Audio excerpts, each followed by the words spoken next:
Hi everybody, how are we doing? Matt from Hannah Fields. It's been a while since I've done a video. I'm back with another one. It's the first growing area market garden space video of 2025. We're in the first week of Feb, so we've just passed in bulk, so belated happy in bulk to you all. That's a part of the year where we come to the midpoint of winter and then we make that final transition of winter into spring. So we're coming into that sort of phase of the year now where we're on that cusp of where light levels start to increase as we get into sort of mid-February, which is exciting because that's the time of year when we start sowing our seeds. I normally put Valentine's Day around the sort of 14th as my marker for getting all my seeds out and getting my first crop sown. So that's something we're going to be doing in the next sort of 10 days or so.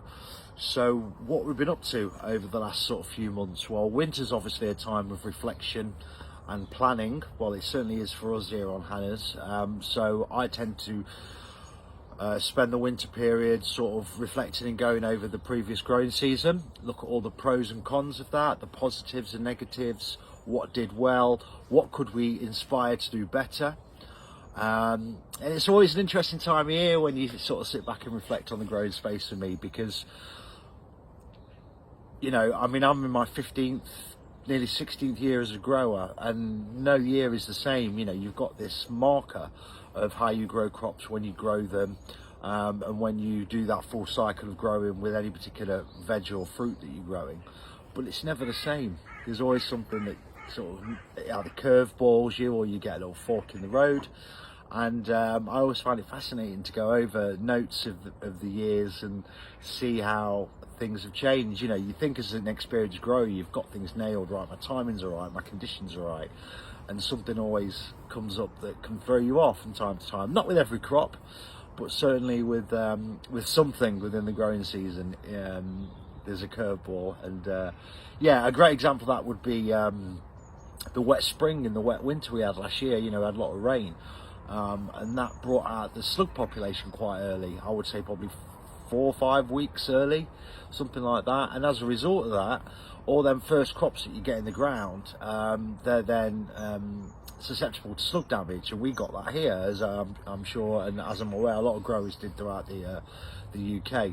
So you have to sow them seeds again and go again. So you lose a month on your growing space, and then all your plans you've got for the year have to be shifted a month. Or a veg that you can put in June in the ground, you can't do that because it's lost a month. So then you have to think, right, that's not going to be ready now till July, so I need to put it somewhere else. All that kind of rhythm, it gets thrown out. So yeah, we'll see what this year brings, eh? So yeah, lots of planning, a lot of reflection, a lot of land work and maintenance. That tends to be the general consensus of what we do down here, not just in the growing space, but on Hannah Fields as a whole. While Mother Nature's sleeping, it's good to get stuff done before she comes alive, and then things can be more challenging to do, can't they? So while it's resting, it's easier to tackle certain jobs like pruning trees or fruit bushes or moving them when things are dormant, that kind of thing, and bed prep.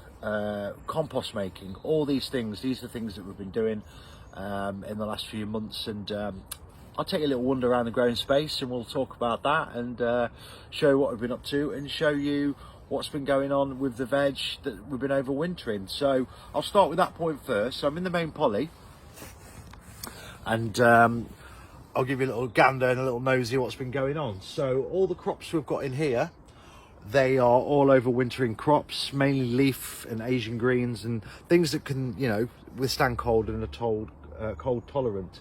So it's all been in here, all this crop, since sort of mid-October. Once our summer crops are finished, these were either put in overlapping, interplanted with them crops, or they were put in after they were taken out.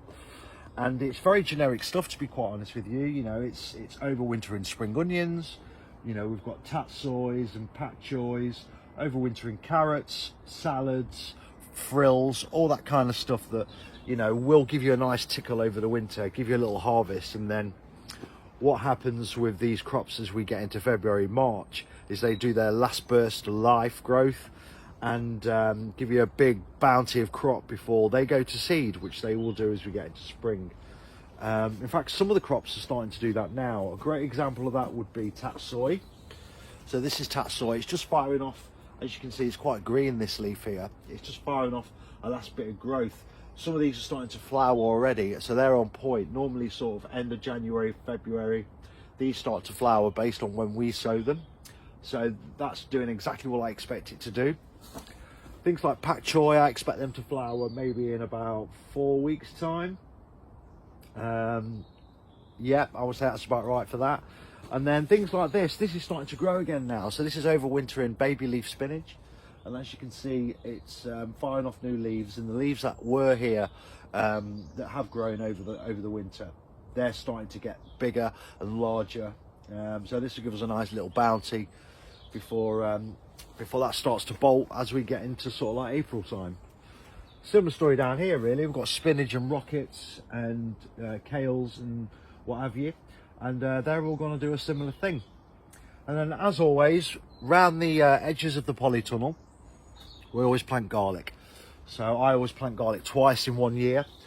We do this in mid-October, normally in the polytunnels. Well, any time really between sort of autumn equinox and now. Sorry, not now, and you know, a few weeks after that. Sorry, I couldn't get my timings right then in my head. Too many timing dates in my head. So yes, anytime between equinox and sort of mid-October, we do it indoors, and then we put a crop outside, normally about the 3rd of November. And I'll just take you into the second polytunnel, and to be fair, it's a repeat. All these crops in here are very similar to the other polytunnel. I've got some overwintering carrots in here. They've been giving us a little tickle over the winter period. Sort of sow carrots in here, sort of end of the summer, and then you get some nice little chantelly, sort of tiddly, sweet ones. Another good crop to overwinter indoors, I always find, is chard. Very reliable as chard. And with crops like this, if you grow them indoors, you tend to get 2 bounties out of them. You get a nice big bounty as you get into sort of autumn. And then it sort of rests a little bit, and you can see the leaves are quite small on the chard, and then that'll grow again and give us a nice big bounty in the spring before it goes to seed. So yes, all overwintering crops inside, and then I'll just take you outside. So land clearing and obviously tidying is something we do this time of the year. So I'll just start over here. So, you know, getting your compost heaps down and getting them pushed and tidied and de-leafed and brambled, that's another task we've been doing. So getting all the compost bays tidy and making more room for more garden waste. Just been giving the little shed areas and the little storage areas a bit of a tidy up. Always good to do it this time of year. And this area we've sort of developed a little bit. We've sort of cleared it. Our neighbours took down some of their overgrown trees and gave some of them a bit of a haircut as well. So it's freed up a load of light here. So it's created another growing space because this area sort of gets a lot of sun. So what I've done is I've planted a few rhubarb in here that we grew last year, and they're just starting to poke through now. So these were sown from seed, and as you can see, I don't know if you can see that down there, it's just starting to come through now. So that'll give us another fruit on here, so that's all good. And then down here, not too much happening really. We've got the outside garlic under here, which isn't doing too well, if I'm honest. I would normally expect the garlic to be stronger than it's looking here. We've lost a few as well over the winter, but that's okay. I've always got a plan B for crops if they don't do well. I've always got the space, you know, to be taken up by something else, which may happen. And then we've got golden acre cabbages, which were put in about September time. These have just been overwintering. A few nibbles on them, but expected at this time of year. But I think they're going to survive the rest of the winter and any nibbles, and I hope they give us a nice bounty as we get into May, June. This bed's been mulched over ready to receive its first crop. And I think this year we're going to be going with a cheeky early crop of spinach, and then I'm going to be putting courgettes in here this year.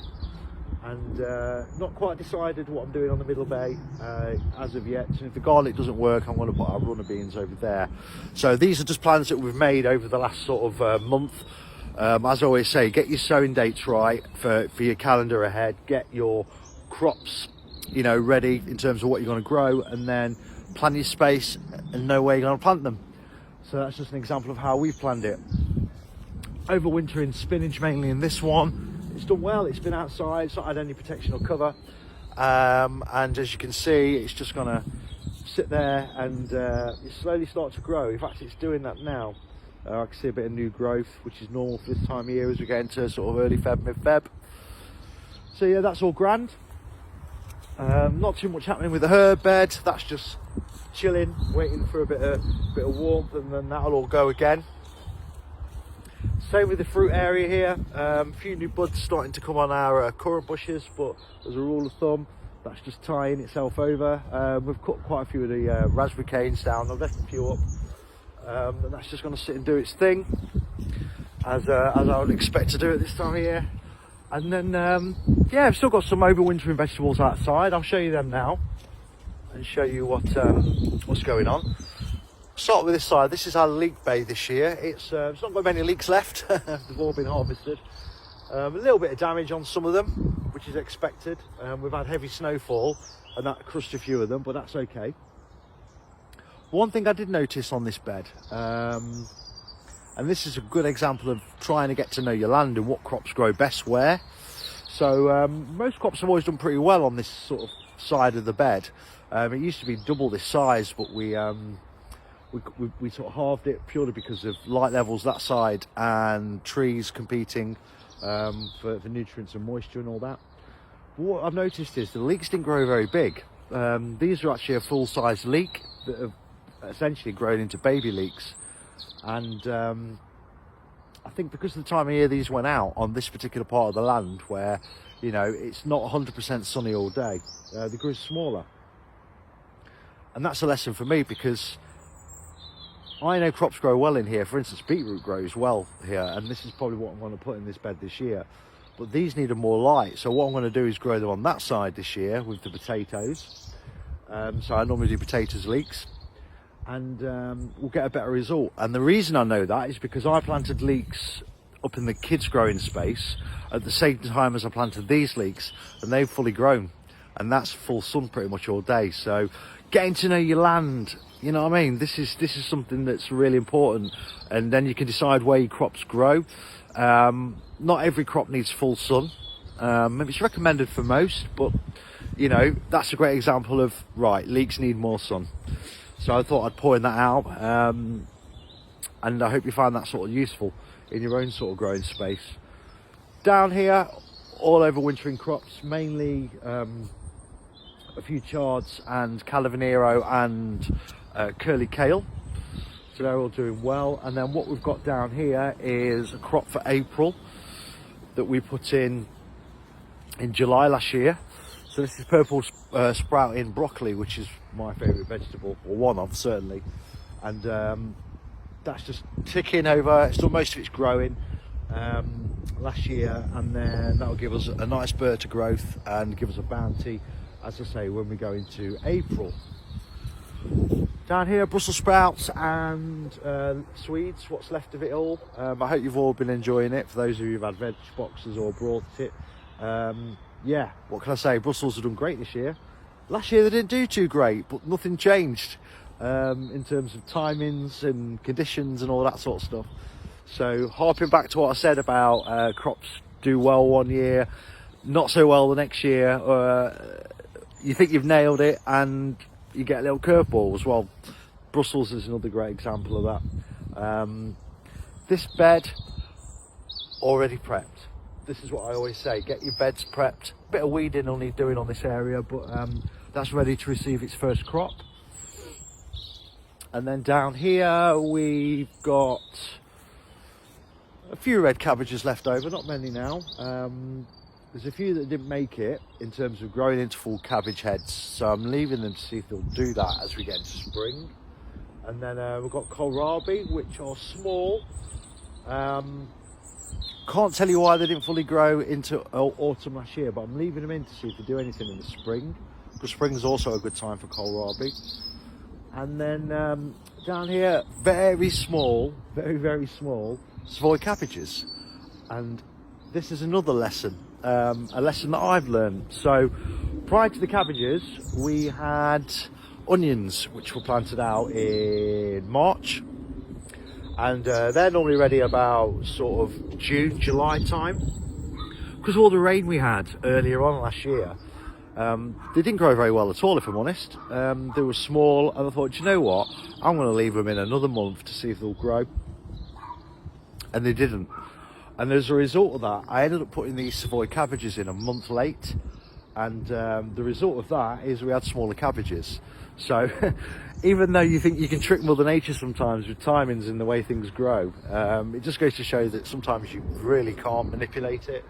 And you know, Mother Nature has her cycle, and we should just realise that, you know, we should stick to these things in terms of timings. And you know, even though I harp on about timings all the time, get your timings right to everybody, you know, I still make these minor errors myself, even knowing that I was really risking it with that, but I chanced it and that was the result. But yeah, we've still got some baby Savoys. More stuff going on down here. The old compost area has been tidied. Old wood that we don't need, we start burning it at this time of year, getting everywhere clear. Anything that needs repairing, we will repair. Anything that's broken, if it's wood materials, we'll burn it. And over here we've got our compost system, which is marvellous, absolutely marvellous. So already showed you that area, that's where our brambles and sort of couch grass grows and things that we don't traditionally use for generically composting kind of ways. And then under here, this bed's just sort of fermenting, if you will. This is biodynamic compost that we made a few months ago. This big heap here, this is all full of materials from all our little Dalek compost bins that we have around the land. At the end of the year or into early January, we empty them, pile them in, and then start a new bay. And that frees up all them empty bins as well. This one is another full bay of garden waste, just ticking over. So as you can see, we've got a lot of compost on the go, guys. This has got about 2 tons of compost in, which is already made. And then down here, I'll just take you to these final 2 bays. Under here, I've got compost that is nearly ready, which was shut off from a bay that was, 2 years shut off, I think, that bay. And then we sort of sieved through it and took all the compost out that we'd use, discarded the bits we wouldn't, and then put that here. And then under all that mess over there, I've got about another ton of compost. So compost is a great thing to be doing in the winter, and certainly all year round I would recommend. We make a lot of compost here, purely because we've got the resources to make it, and the fact that we need a reasonable amount throughout the year, and it can get expensive. Just to give you an example, I mean, over the last few years we've had to sort of order ton bags of compost, and in the first year, when we set up this growing space, you know, we bought sort of 3 or 4 bags. They're £160 a ton. So as you can imagine, for a project like ours that's, you know, reliant on funding, and, you know, we're a non-profit organisation, so any sort of profits we get, we have to put it back into the project, and we do, to support the project. But things like compost are some of the things we have to buy as part of that support network, and it can get expensive, like I say. So the more we can make, you know, the more self-sufficiency we're creating. And I'm saying this year we've probably got about 5 ton of compost, and I don't need 5 tons of compost. I probably need 2 at best to feed the whole growing space for a growing season. So the fact that we've got that in reserve, or if something changes or we feel we need to put more on a bed, for instance, one year or this growing season, I know we've got the materials to do it. And it's getting in that rhythm, in that groove of creating their materials to be self-sufficient within your growing space. And seed saving as well, guys. You know, saving your seeds, you know, when things start to bolt, you know, that's going to save you money going forward, especially if you use, you know, sort of open pollinated or organically certified seeds like we do. You can save the seeds. You can't save seeds on F1 or F2 seeds, so I wouldn't recommend doing that. But yeah, that's just a bit of a 20-minute waffle on what's been going on. There's lots of other stuff going on as well. I've probably missed several things out, but I just thought I'd come in here, say hello, and give you a little rundown on Hannafield's growing garden this early part of the year. I hope you find it useful, and yeah, lots of exciting things coming this year. and I look forward to sharing all that with you as we go throughout 2025. That's me out. Lots of love. Take care.